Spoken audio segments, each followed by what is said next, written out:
Thank you all, and thanks to Marsha, to Paul, to the people making the decisions about selecting speakers for this. We really appreciate the opportunity. And the charter for this talk is a bit of an odd one. As Matthew said, we're doing some work in the Kimberley and Pilbara. It's a project that's been running for about 3 years now, working with breeders in those vast and unique and extensive production systems on their breeding programs. And for us, it has been a real back to basics exercise, which I think is always good for people who sit in front of a computer most of the time. But the request was to talk to you about what we're talking to them about. And I think it's got some real relevance because there's movements towards expanding this from a Northern WA project to a Northern Australia project. And we're hopeful that this can get up. So this is a bit of a mouthful as titles go, but I think the real key word here is profitability. And I think when we're talking about our breeding programs, identifying what we want to breed for, and how we're going to achieve that, profitability has to be at the centre of that story. So just really quickly a bit on this WA project. The key is working with commercial breeders. And it started out with the objective of producing some customised tools that people in those unique environments, unique production systems could use to help them identify bulls that they can bring into their systems to drive their breeding objectives. In some cases, we're providing advice to individual breeders about their breeding programs, and that's been taken up at a pleasing level. And we realised very early on, if we're going to talk to commercial people about the bulls they should be buying, we also need to talk to stud breeders about the bulls they're delivering into that country. And that's been done with a bit of crossover with Repronomics and the work Jono's doing in the East, and talking to some quite big seed stock breeders, particularly of droughties, based in WA. Critically, this has been funded by the WA Department of Ag. It is hard to get government money for this sort of stuff, and it's been really pleasing and encouraging that this has been made available. What I'd like to cover today, and what we're talking to these guys about, is how we go about objectively identifying what's driving profitability in your herd, and how we rank the importance of those traits. And really critically, that's going to be different for different breeders in different environments who are targeting different markets. There will be different elements that will drive profitability for their systems, and we have to be conscious of that. And we'll finish up with some new stuff about the application, and really critically the economical application of genomics in commercial breeding systems. I'll also say, if there's any questions, just jump up and ask. I'm happy to whip through a few slides in the middle if we want to spend some time addressing some questions as they come up. But we will try and get to this stuff on the end at genomics because it is interesting. As I said, this was a real back to basics sort of exercise. And the first step was to talk to people about their breeding objective, and that's about what's driving profitability. And in my case, as someone working at ABBA, developing the breed plan system, we focus that around breed plan selection indexes. And selection indexes are just an EBV. They take all of the traits in your evaluation. In the case of Brahmins, you have 18 published traits in your analysis, and it gives them a weight for their impact on profitability. And again, I'll keep saying this, for a specific production system, breeding animals to meet the specifications of a specific market. And that's really critical. There's no such thing as an average index. The more specific to you, your situation, an index is, the more value you'll get out of it, and the more effectively you'll be able to achieve your breeding objectives. There is a lot of maths that goes on under the bonnet of this. We will not get into that at all, but it is a highly analytical process, and mostly it's an economic process. We don't start introducing EBVs into this process till very late in the game. Mostly it's about understanding what's driving profitability in your system. And what we come up with at the end of the day is an EBV for profitability. And it can be thought of like any other EBV, expressed in dollars per cow join per year. And it's just an objective way to rank bulls for their profitability for the production system and the markets that are specified for that index. So if we're going to conduct an economic evaluation of a breeding program, we need a lot of information, and we get that information by asking a lot of questions. And there'll be people in the room who have gone through this process of the breed object questionnaire, which is pretty endless. It requires an awful lot of information. I also think it's a really good process for breeders to go through, even if the end result, which it often is that an index already exists that will suit you. The process of examining your production system as closely as this requires is almost universally valuable. And we ask questions about every aspect of your system. The structure of your herd, how many animals are you running? What are your mortality rates? What sort of rate are you culling animals at? What age are your heifers first calving? At what age are bulls going into your herd? These sorts of things.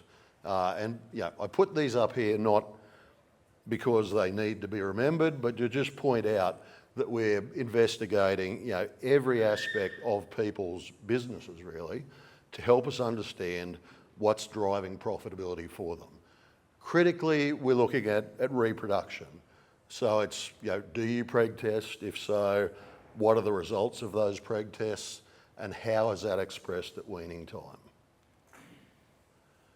The condition of your cows. We've got one trait in the evaluation describing cows at the moment, which is mature cow weight. I've got real ambitions to do a better job to describe how cows are maintaining themselves through that annual cycle and produce an EBV for cow body composition or something like that. It isn't there yet, but people can certainly tell us, are their animals in good shape? When they're mated, are they in sufficient condition to be reproductively successful? What do you think is too low? What do you think is too high? Questions about calving ease. Probably in general a little less relevant for Brahmans. That's certainly not the case for all tropical breeds. But are you having issues at calving? And if so, at what sort of rates? And then we need information about the money, the animals you're making money from directly, your sales stock. So how big are your steers when you sell them? What sort of price are you getting? And similar for any sale heifers that you have in the system, and for any cull cows as well. And the list does go on and on and on. There's questions about how much money you're spending on bulls, questions about routine management, how much does it cost you to sell animals, how much does transport cost, how much does labour cost you, and on and on and on.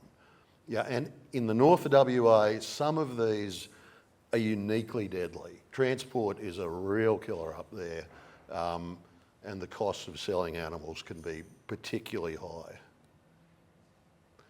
So this is just an example of your current Brahman live export index.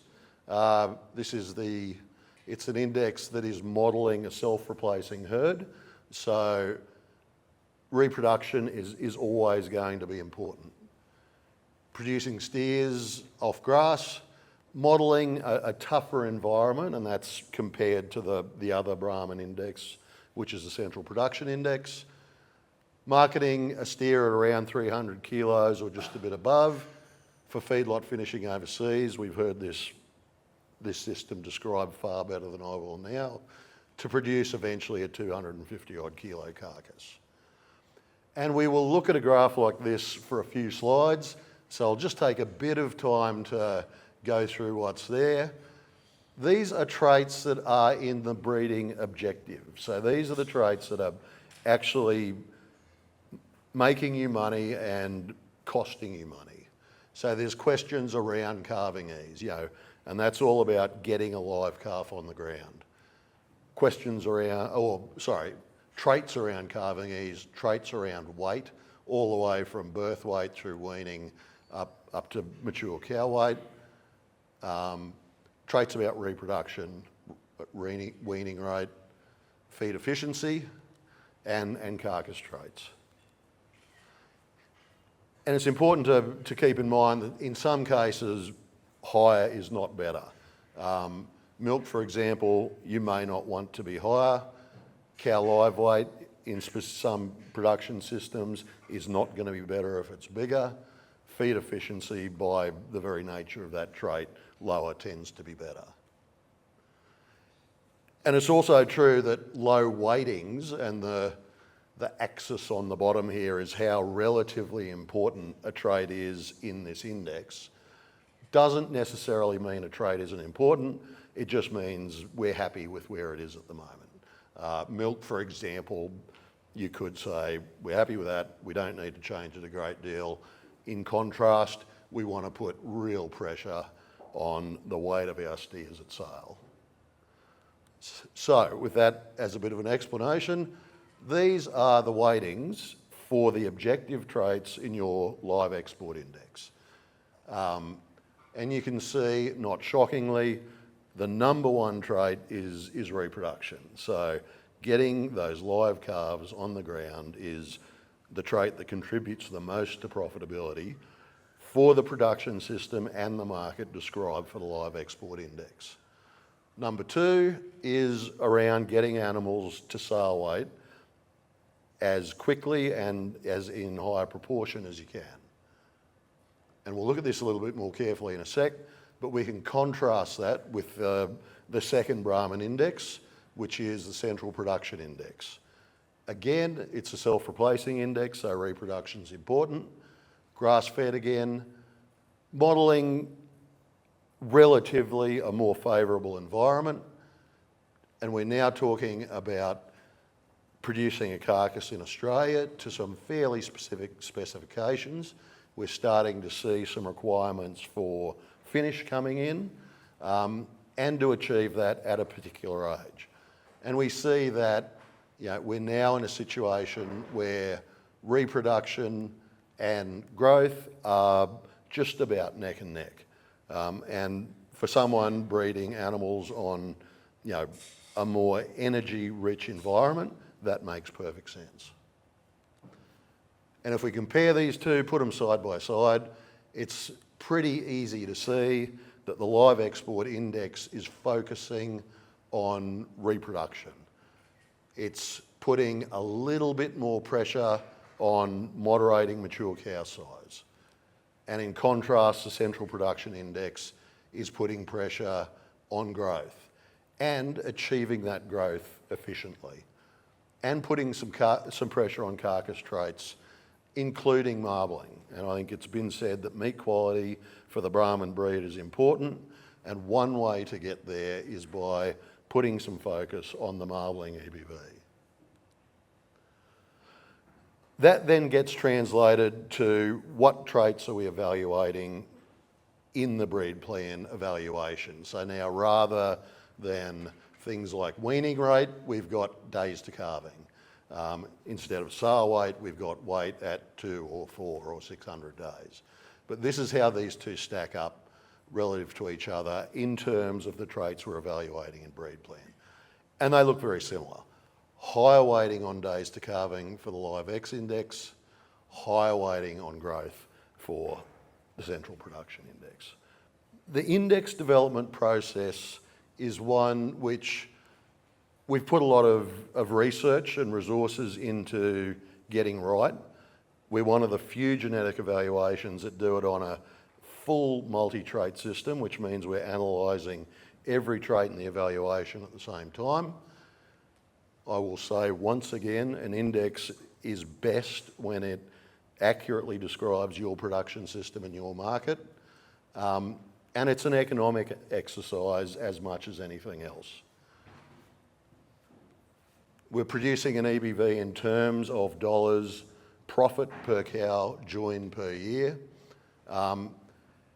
And identifying an index that will suit your production system and your markets is critical to making the most opportune rate of genetic progress you can. And there is an opportunity to develop your own. If you feel that what's available now doesn't suit you, there is facilities and help available for people to develop their own index. And Paul and myself have both spent an amount of time working with people to develop their own indexes, and they're available to anyone that wants them. So, a hard left turn, moving from breeding objectives to kind of how we're achieving those breeding objectives. There's a lot of, I think, misconceptions about what genomics does in our genetic evaluations. I think just a really quick summary of what it's doing in breed plan, and then how can we economically use it under commercial breeding conditions to help us make better informed selection decisions. So in the pre-genomics days, the job was in the stud industry to record traits, to provide information about pedigree. Don't be offended by the fact that I say they are easy to measure. That's only relative to the next bit. They are relatively cost-effective to measure, which means that we get high volumes of these traits submitted by stud breeders to their breed societies, which come into breed plan and are the absolute basis for the genetic evaluation. That data goes into breed plan and gives us EBVs, and hopefully these blue boxes of EBVs and indexes are reasonably familiar to most people in the audience. When genomics came along, it gave us the opportunity to employ a strategy around reference populations. And this is recording traits that are relatively hard and expensive to measure, but that we know have a really high bearing on profitability. And that's traits like female reproduction and carcass traits and feed intake and efficiency. You know, no one can really afford to record those on a stud, but we can put these projects together and make the investment to do them at the industry level. Critically, it's not a progeny test. We're not trying to describe how individual bulls' progeny are going to perform. We're trying to profile the breadth of the genetics of your population. And we have been out buying bulls for the Repronomics project, and they're different bulls from different herds which have different breeding objectives. And the goal is to get the width of genetics described in this population. Critically, from both sides of this, we're now getting genotypes, and that information goes into breed plan to give us genomically enhanced breeding values. So the breed plan analysis, we call it a single step analysis now, for all tropical breeds and almost every breed in Australia, is a genomically enhanced system. So keeping that in mind, what this gives us the opportunity to do, and I will use the example of a young bull that showed up at Brahman Week some years ago. We have a young animal, comes in, hasn't had a great deal of recording, hasn't had masses of recording in relatives via the pedigree, but you pull a tail hair on him and we are able, on the back of only that genomic information, to get almost a full suite of EBVs for the animal. And we're seeing this phenomenon in the Brahman Week sale and others. The number of animals with breeding values on the back of this is just going up and up. And they're at good accuracy too. These are not low accuracy breeding values. He is related to animals who are very well recorded, both in the seed stock sector and probably in particular in the reference. And that allows good accuracy EBVs to be made available to people in this sale situation. Just as easily, that could be a young heifer in the Kimberley or the Pilbara, and this is what we're looking into at the moment. What sort of transportability does that opportunity have into the commercial world in these vast, extensive production systems? And we tested this out in a tiny little pilot study, small enough that we are only talking about it in small groups. We're expanding this significantly, but I think the results are worth talking about. We did do this in droughties. I'm talking about it because this is the only information we've got at the moment, but I have no expectations that this won't work in a very similar way for a Brahman population in the same part of the world. So we sampled 12 young droughty animals. We just included their genotypes into the droughty evaluation as baseless animals, only their genotypes going in. And based on their relatedness to the recorded reference population and to the animals in the seed stock sector, we wanted to see, can we get EBVs out of this? If so, how accurate are they? And it also gives us the opportunity to say, who are you related to? Which I won't talk about now, but the results are really interesting. So, results. Here are our 12 animals. These are a selection of our breed plan EBVs for birth weight, 200 day, 600 day weight, mature cow weight, days of calving, carcass weight, eye muscle area, fatness, and retail beef yield. And as we always do, just a droughty average for those traits at the time, which is what that says. The first result we got back was that one of these animals actually got a result, and that alone was cause for much celebration around the water cooler at AGBU. We did not know if that would happen. And even better, every single one of those animals got a result. And that was really pleasing. The catch though, as you would absolutely expect, and as the theory tells us, is that these EBVs are lowly accurate. And these range from 11 to 26% accuracy. At 11%, you are not going to get that published in a breed plan catalogue. But we do have a trick, and I think averaging EBVs gives us some real power to improve that accuracy. So this is a bit of old wisdom, but it says this is number of animals in a syndicate, and this is at a time when people were thinking about buying numbers of bulls with low accuracy breeding values, which they call the syndicate, and how doing this in numbers improve the accuracy of expected breeding outcomes. So if you go from one animal with an EBV at an accuracy of 30%, you add just one more animal, that accuracy more than doubles. And that just keeps going up and up and up until, at 90, 95%, a group of 10 bulls will have an accuracy similar to that of the best recorded bulls in your breed. Elmo would not have accuracies that are better than that.